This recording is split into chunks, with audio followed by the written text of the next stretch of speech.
এখানে আসবো, আমরা চলে যাব।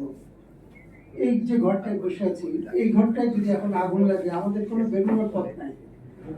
দরজা একটা, এই ঘরে কতগুলো মানুষ আছে। আপনার বিল্ডিং কোড বলতেছেন।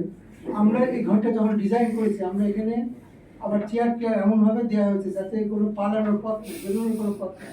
কত মানুষ আটানো যায় সেই বুদ্ধি করা হয়েছে। আর আমরা বলছি নিমতলি থেকে কিছুই শিখলাম না। এখানে এখন আগুন লাগলে কি একটা ভূমিকম্প হলে আমরা কেউ বেরোতে পারবো না এই ঘর থেকে। একটা দরজাটা ভিতরের দিকে খুলে, বাইরের দিকে খুলে না, এই ঘরে খুব সহজে দুইটা দরজা রাখা যেত। এইখান থেকে আমাদের শুরু করতে হবে যদি আমরা আসলে কিছু করতে চাই। আর যে আমরা সমাধানের কথা বলছি, যে প্রথম যখন ট্র্যাজেডি হলো, তারপরে যে তদন্ত কমিটি হয়েছিল, ওখানে স্থানীয় বাসিন্দা কি কেউ ছিলেন? সব বিশেষজ্ঞ ছিল। কি বিশেষজ্ঞ? তারা বলছে যে এই রাসায়নিক পদার্থ সরাবেন হবে। কোথায় সরাবেন? যেখানে সরাবে সেখানে মানুষ নাই। কার জমি সরাচ্ছেন, সেখানে কৃষক কোথায় যাবে, সেগুলো আমরা চিন্তা করি না। আমার ঢাকা থেকে সরাই ফেলতে হবে। এই যে এখন একটা কয়েকদিন পর দেখছেন বলতেছে বাস স্ট্যান্ড সরাইতে হবে। সবাই বসে গেছে, কোথায় কেরানীগঞ্জে নিয়ে যাবে, কোথায় নিয়ে যাবে। 2বার সরানো হয়ে গেছে, 3বার সরানো হয়ে গেছে। সব গুলিস্তানে ছিল। 500 বছর ধরে ভিক্টোরিয়া, লন্ডনে একই বাস স্ট্যান্ড আছে। সেখান থেকে ইউরোপের সব দেশে যাওয়া যায় বাসে করে। সব শহরে তো যাওয়া যাবে। আমাদের ফুলবাড়িয়া ছিল, এটা 3তলা 4তলা করা যেত, আমরা সরাই দিচ্ছি। এই সরানোর পেছনে কিন্তু একটা বাণিজ্য আছে। ওইখানে জায়গা দখল হবে, নতুন দোকান হবে, আমার টাকা হবে। এই যে তারা নগর পাল আছেন, তারা এটাতে খুবই পছন্দ করেন সরালেই পয়সা। সরানোর মধ্যে কোনো ইয়ে না। আপনার কেমিক্যাল বলছি, কেমিক্যালের কোনো আমরা ডেফিনেশন ঠিক করেছি কিনা।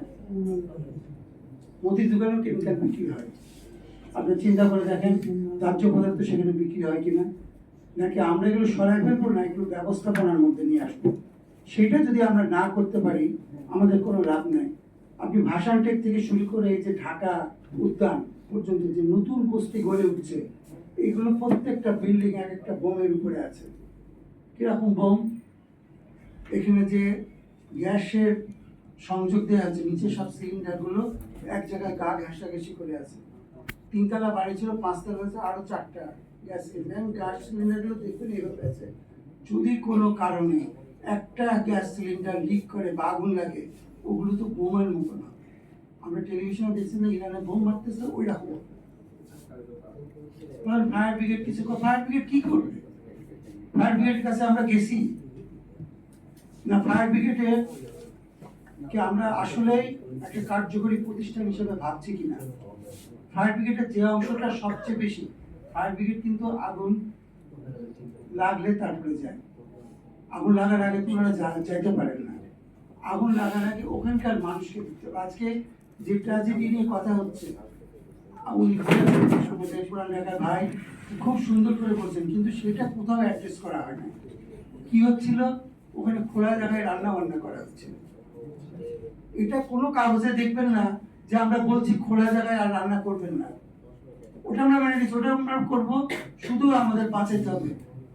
যে 124 জন রয়েছে যারা লাশ দেখতে গিয়েছেন, তারা জানে আগুনে পুড়ে গেছে মাত্র কয়েকজন মানুষ। বেশিরভাগ মানুষ মারা গেছে সাফোকেশনে। তার কারণ কি? প্রত্যেকটা বাড়িতে গ্রিল দেওয়া আছে, গ্রিলগুলো ভাঙা যায়নি, মানুষ বেরোতে পারে নাই। এখন কি ঢাকা শহরে গ্রিল ছাড়া কেউ বাড়ির কথা চিন্তা করে? তাহলে আপনি পাড়া বেরোবেন কোথা দিয়ে? তো শহরটাকে যদি আমরা গ্রিল দিয়ে মোড়ায় ফেলি, তাহলে আগুন লাগলে মানুষ বেরোবে কোথা দিয়ে? সেগুলো আমাদের চিন্তা করতে হবে। এটা অনেক বড় একটা চিন্তার অংশ। আর ফায়ার ব্রিগেডের সাথে যদি আমরা তাদেরকে যদি সত্যিকারী প্রতিষ্ঠান হিসেবে গড়ে তুলতে চাই, তাদের সিভিল ডিফেন্স পার্টটা আমাদের শক্তিশালী করতে হবে। ওই যে বললাম, আগুন লাগার আগে যারা থাকে, আগুন লাগার সময় যারা থাকে, তারা হলো সিভিল। সেই সিভিল ডিফেন্স পার্ট তাদের আছে একটা, কিন্তু এটা সবচেয়ে অবহেলিত পার্ট। এটা নিয়ে কারো কাজ করে না। আগে 65 সালে যখন যুদ্ধ হয়েছিল, ওয়ার্ডেন করা হয়েছিল। একটা ওয়ার্ডকে ভেঙে কতগুলো ওয়ার্ডেন করা হয়েছিল। সেখানে তারা থাকতো, তাদের প্রশিক্ষণ ছিল, তাদের যন্ত্রপাতি ছিল, প্রাথমিকভাবে করা যেত। আমরা চেষ্টা করেছিলাম মিরপুরে আগে ফায়ারের কোনো অফিসার বদলে যেতে চাইতো না। মিরপুরে ছুটের গুদামে আগুন লাগতো। পরে আমরা চেষ্টা করলাম যে ওখানে কিছু স্থানীয়ভাবে করা যায় কিনা। খুবই শক্তিশালীভাবে করা হয়েছিল, স্থানীয় ভলেন্টিয়ার তৈরি হয়েছিল, তাদের সাথে ওনাদের যোগাযোগ ছিল, ওনারা খবর দিতেন, আগে কোনো ব্যবস্থা করতেন, মানুষ কিভাবে বেরোবে এই জায়গাগুলো তারা করতেন। এই ভলেন্টিয়ারিজমটা যদি সিভিল ডিফেন্স পার্টকে আমরা শক্তিশালী করতে, আমি কে করবে এটা? সিভিল, এটা কি ফায়ার ব্রিগেড করবে? আসলে ফায়ার ব্রিগেডটাকে নিয়ে আসা উচিত আমাদের লোকাল গভর্নমেন্টের আন্ডারে। ওনারা এখন আছেন স্বরাষ্ট্র মন্ত্রণালয়ের আন্ডারে, আমাদের আবহাওয়া অফিস কার আন্ডারে জানেন? ডিফেন্সের আন্ডারে। পৃথিবীর কোথাও নাই, এমনকি পাকিস্তানেও নাই, ইন্ডিয়াতে তো নাই। ওনারা ডিফেন্সের আন্ডারে থাকেন। ওনারা আছেন একটা ফায়ারম্যান যিনি জয়েন করছেন বিএ পাশ করে, উনি কোনোদিন এটা ডিজি হতে পারবেন না। উনি কেন মন দিয়ে কাজ করবেন? ফায়ার সার্ভিসকে ফায়ারম্যানদের প্রতিষ্ঠানে পরিণত করতে হবে, এটা সিভিল ডিফেন্সের প্রতিষ্ঠানে পরিবর্তন করতে হবে, মানুষকে সম্পৃক্ত করতে হবে এবং রাজনীতির ঊর্ধ্বে গিয়ে এগুলো ব্যবস্থাপনার মধ্যে আমাদের আনতে হবে। সেই দেশেই লোকাল গভর্নমেন্ট খুব ভালো কাজ করে, সেই দেশেই অগ্নি নির্বাপন দুর্যোগ ব্যবস্থাপনা সবচেয়ে ভালো যে দেশের লোকাল গভর্নমেন্ট। আজকে সালাম ভাই থাকলে ভালো হতো, উনি মেয়র পদে দাঁড়াবেন, আমরা চাই উনি মেয়র হিসেবে নির্বাচিত হন, একজন মুক্তিযোদ্ধা, কিন্তু তাকে মন দিতে হবে এই কাজটা। সিভিল ডিফেন্স পার্টটাকে তাকে শক্তভাবে ধরতে হবে। পুরান ঢাকায় আগুন বন্ধ করা খুবই সহজ, যদি আমরা মহল্লাবাসীকে এটার সাথে সম্পৃক্ত করতে পারি। মহল্লাবাসী জানে না কিভাবে, আর যখন বাড়ি ঘর হচ্ছে, কেন আমার বাড়িতে আমাকে বাধ্যতামূলকভাবে গ্রিল লাগাইতে হবে?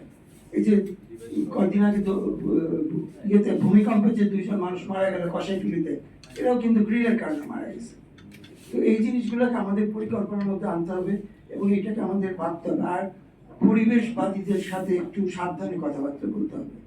পরিবেশবাদীরা অনেক ভালো ভালো কথা বলেন, আমরা ট্রান্সফার করি সব কিছু জিনিস, এই যে আমাদের চাপে পড়ে ট্যানারি চলে গেছে, এই ইয়ে থেকে হাজারিবাগ থেকে ট্যানারি চলে গেছে, বুড়িগঙ্গা নষ্ট হচ্ছিল, এখন যে ধলেশ্বরী নষ্ট হচ্ছে, এটাকে দায়ী হবে।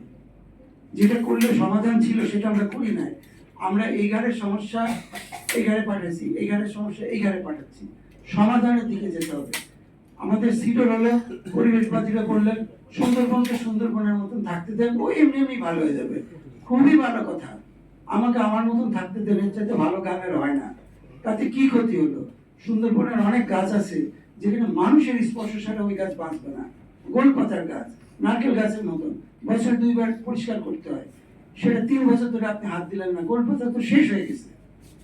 এরকম অনেক গাছে তো মৌমাছি মারা গেছে, কারণ মৌমাছির চাক ভাঙতে গেলে গাছে যারা উঠতো তারা ওই উঠার সময় লতাগুলো কেটে দেয়, সেই লতা পেঁচায় পেঁচায় মাথা মারা রোগ হলো সুন্দরী গাছে। মৌমাছি না কাটলে আরেকটা মৌচাক হয় না, একটা মৌচাক একটা রানী থাকে, কাটলে সেটা বাড়ে। মানুষ এই কাজটা করবে, মানুষকে বাদ দিয়ে কোনো কিছু হবে না। আগুন ঠেকাইতে পারবে না, সুন্দরবনকে রক্ষা করতে পারবে না, তবে ভালো মানুষকে নিতে হবে। সেইটা বলেন যে আমরা কাকে নেব কাকে নেব, কিন্তু মানুষকে বাদ দিয়ে কোনো সমাধান নাই। সেই সমাধান আমরা করতে পারবো না, কোনো উপায় নাই আমাদের কাছে। আর যারা আজকে ভাবছেন যে আমরা এখান থেকে সরাই দিব আরেক জায়গায় যাবে, মনে রাখতে হবে ওখানেও মানুষ থাকে, সেই মানুষগুলা কোথায় যাবে? আমাদের নিয়ন্ত্রণের মধ্যে আনতে হবে এবং খুব সহজে নিয়ন্ত্রণ করা সম্ভব। সেই কারণে আমি ভিক্টোরিয়ার উদাহরণ দিলাম। 500 বছর ধরে একই জায়গায় বাস স্ট্যান্ড আছে, হাজার হাজার বাস বাড়ছে, ট্রেনও সেখান থেকে ছাড়ে, বাসও তো ছাড়ে। আমাদের শুধু আজকে গাবতলী, কালকে মিরপুর, তারপরে দিন আরিচা বাস স্ট্যান্ড নিয়ে যেতে হবে। কেন? আমরা এখানে আমাদের জমির পরিমাণ খুবই কম, এই জমিতে আমাদের ব্যবস্থাপনা করতে হবে। আমার কথা অনেকেই পছন্দ হবে না, কিন্তু যদি আমরা আসলে সমাধান চাই, আগুন থেকে বাঁচতে চাই এবং পরিবেশ উন্নত করতে চাই, তাহলে আমাদেরকে এইভাবে ভাবতে হবে, মানুষকে নিয়ে ভাবতে হবে। পুরান ঢাকার মহল্লাবাসীকে এটার সাথে সংযুক্ত করতে হবে, এটা তাদের সমস্যা, তারাই সমাধান করতে পারবে, আমরা পরিবেশবাদীরা কিছু করতে পারবো না। আমরা এর বড় বড় কথাগুলির মধ্যে অনেক কথা আছে যেগুলো বাস্তবায়ন যোগ্যই না। মানুষকে সরিয়ে কোনো কিছু বাস্তবায়ন করা যায় না, মানুষকে রেখেই করতে হবে। আমরা এই ঘরে কেন এই ঘরটা ভাড়া নিলাম, যে ঘর থেকে ভূমিকম্প হলে আগুন হলে কেউ বেরোতে পারবো না, সেই চেকলিস্ট আমাদের কাছে আছে? নাই। আমরা মানুষকে ওয়াজ করতেছি তোমরা সরে যাও, তোমরা আগুন থেকে বাঁচো। আমরা তো নিজেদের বিপদ নিজেরা ডেকে ডেকে নিয়ে আসছি। এখানে তো সবচাইতে বিজ্ঞজনরা আসে, সবচাইতে প্রতিভাবান মানুষরা আছে, সব জানতা মানুষরা আছে। কেন এত নাজুক একটা ঘরের মধ্যে এতগুলো মানুষকে বসানো হয়েছে? কার কাছে বিচার দিবেন আপনি? বলেন হাইকোর্টে একটা রিট করেন, আমি সব কিছু তো হাইকোর্টে যাওয়া লাগবে, মুরগি ডিম পারেন না, এটাও হাইকোর্টে যাওয়া লাগবে। অনেকে ধন্যবাদ, থ্যাংক ইউ।